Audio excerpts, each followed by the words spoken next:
Hi Aries! Welcome po sa ating channel. Ito ang inyong monthly kabay tarot reading for January 16 to 31, 2025. Second half of the month of January 2025. Para po sa inyo, Aries. Please be reminded kung naka-resonate kayo, comment down. Kung hindi kayo naka-resonate, ibigay niyo po sa iba kasi general reading po ito. This is for you, Aries, ngayon January 16 to 31, 2025.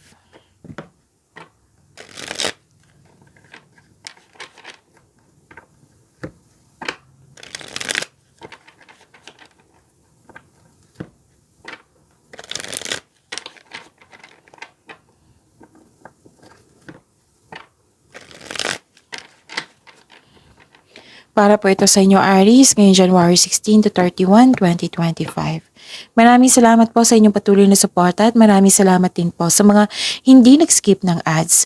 Gamitin ang reading na ito bilang gabay lamang sa mga hindi pa nag-subscribe. Subscribe na po kayo at click bell notification para malaman nyo na may bago tayong video.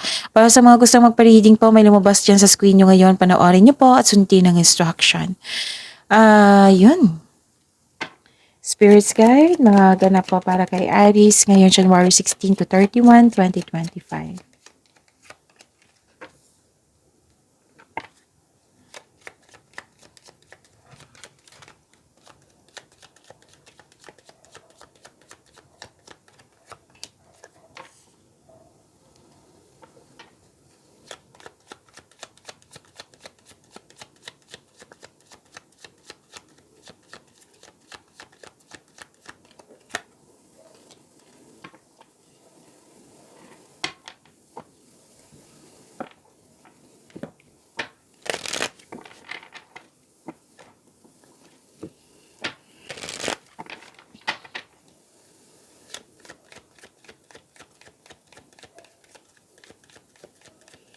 Spirits Guide, mga mensahe po para kay Aries ngayon January 16 to 31, 2025. I need 2 cards po.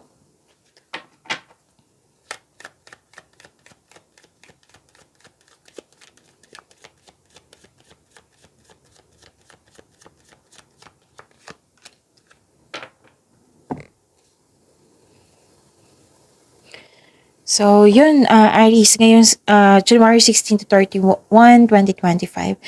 May kausap ka dito. Pwedeng mentor mo to, advisor, wiser, parents, elders. Nag-usap kayo. At nag-usap kayo regarding sa inyong concern at nagbigay ito ng wisdom message sa iyo. Nang siyang dahilan na motivate kayo. You're taking an action with courage na bumalik yung power mo. And may nalaman kayong sikreto po. May nalaman kayong sikreto, pwede din nalaman mo, nagkaroon ng clarity or nalaman mo yung sikreto mula sa pagsaliksik. Okay? Pwede din nag-review or nagbabasa kayo ng libro or nagbabasa kayo sa internet para may makuha kayong kaalaman. May dumating na bisita po, pwedeng bisita ito na nagbigay ito ng news or information sa iyo na bibigyan mo siya ng agarang action or reaction. Pwede din tinawagan ka nito or nagmensahe sa iyo. So you will soon enter into a beneficial partnership. Luck and longevity bless this union. Pwede itong buhay pag-ibig. Pwede na nagkasundo kayo sa isang tao. Nagkaroon ng partnership like business partnership. So luck, L-U-C-K, and longevity bless this union. Wow. So inherent wisdom is emerging at this time. Watch it and ready yourself for rebirth. So wisdom message andito rin sa card nyo dito, dalawang card na nagsabi po, and be ready. I-embrace nyo yung pagbabago. Okay?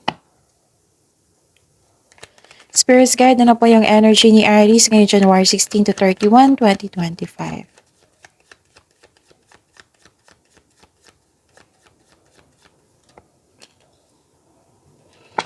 And the clarification of this card po.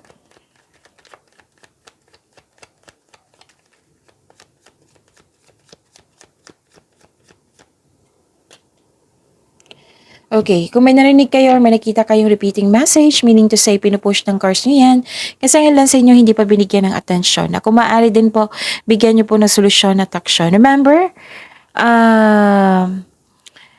Aries, at the end of the day, alam mo na ikaw lang taong may kakayahan at responsable na gumawa ng sarili mong katotohanan at kinabukasan. So ano yung energy mo, Aries? Naging generous kayo dito, oh. Nakikita ko dito kasi may natanggap kayong blessings. Naging generous kayo, mapagbigay kayo. Aries. Nakikita ko rin dito na you're sharing your resources. Hindi ka madamot. Okay? So, give back kung kaya mo o may sobra ka. Kung magiging komportable ka sa pagtanggap ng tulong, mas maraming kasaganaan ang dadaloy sa iyong buhay. Pwedeng may marireceive kang regalo ngayon or tulong. Or may marireceive kayong malaking pera. Pwede din return investment ito. Pwede din promotion po. Kasi may nakita kong promotion po dito. Okay? At, nakita ko dito na may, may tagumpay, may celebration. Pwedeng birthday, anniversary, special event, public event. Basta may celebration. Pero parang hindi ka maka-attend or ma-delay. Kasi, oo, it might be. May busy kayo or may concern kayo. So, sabi ng card dito kung, let's say, pagod kayo o magpahinga kayo para sa pagbalik nyo, i-celebrate nyo po. Kasi it will increase your positivity. It will increase your energy na magkaroon ng positivity. Okay? Kasi na tuloy-tuloy yung pasok ng blessings po. So, yun, it will increase the flow of positive opportunities into your life. So, you deserve to celebrate your success. Okay?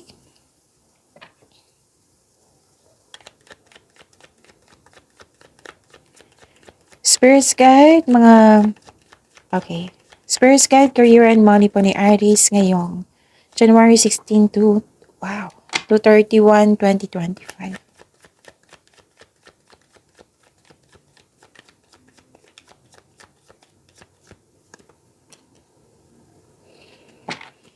Okay. Ang ganda.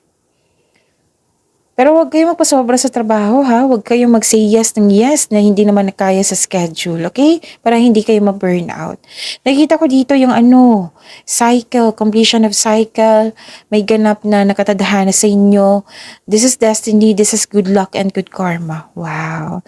This is blessings, good fortune. Yung sabi ko sa inyo kanina na may job opportunity at unexpected wealth and financial stability. Kung gipit ka ngayon, may parating na blessings na makapagbago sa iyong kaperahan.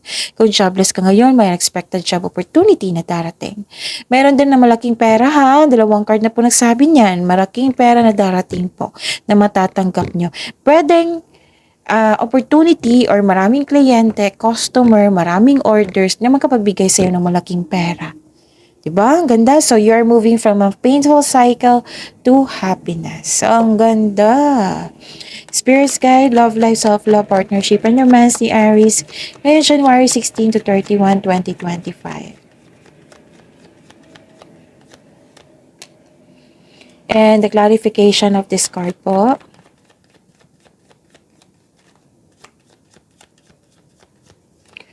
Wow, nasa'yo na ang lahat. Ang ganda ng cards nyo, Aries. Maraming salamat po sa patuloy na tiwala, suporta sa ating channel. At maraming salamat din po sa mga hindi nag-skip ng ads. Okay. Sa mga single dyan, the advice is allow yourself to receive love and acknowledge that you can attract romance by loving yourself first. Kung hanap mo green flag, dapat magsimula ito sa atin by loving ourselves first. So, this is a fertility time ha. Fertile time po. So, kung ayaw nyo mabuntis, use protection. Kung gusto nyo mabuntis, then go ahead. So, yun. Ang ganda. Remember to practice self-love. Okay? Sabi po ng card nyo dito. May abundance and success po na magaganap. Okay? Ano pa? Nakikita ko rin dito na nagkaroon po ng defensiveness, nanindigan kayo sa inyong desisyon, naging honest kayo sa inyong sarili. Okay? Pwede din may ganap na conflict. Oo. So, this card tells you to speak up for your needs and be willing to hear your partner's side also. Pwede sa partner nyo to or palagi mong kasama na nagkaroon kayo ng conflict. Pero mag-uusap kayo nito ha. So, kailangan maging willing kayo na makinig din kayo sa kanya, makinig din siya sa iyo para maayos na yan, magkaroon ng adjustment po. Okay, so may kinakaharap kayo ng challenges pero ma-overcome nyo po ito. Huwag kayong mag-alala. Sa mga single po, huwag kayong matakot ma-in love. Huwag kayong matakot sa difficulties in love. put a clear intention also, okay? So, yan. Ma-overcome niyo po iyan. Don't worry. Pagyamanin niyo po yung blessings na binigay sa inyo, Aries. See you tomorrow. Please like, subscribe, and click bell button for notification para updated po kayo sa daily tarot reading natin. Maraming salamat po.